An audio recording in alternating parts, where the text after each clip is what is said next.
Hello, in this video I'm gonna show you how you can take 200 megapixel high resolution photos on your Honor 90. So first of all, let's make a small comparison between the normal photo.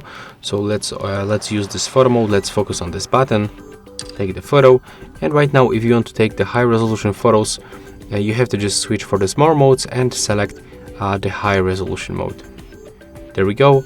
Right now let's try to focus on the same button. Hold your phone steady while taking this photo.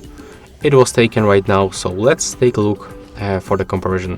Let's start from this first photo. It looks like that. And let's move to this high resolution photo. Okay, as you can see, that's like a very big difference between the quality of these photos. Especially when we take a look right here inside this button, we can find some kind of the pieces of the dust inside. But when you try to spot the same things right here, there's no way. It looks actually not that good. So yeah, that's all for this video. Hope you like it.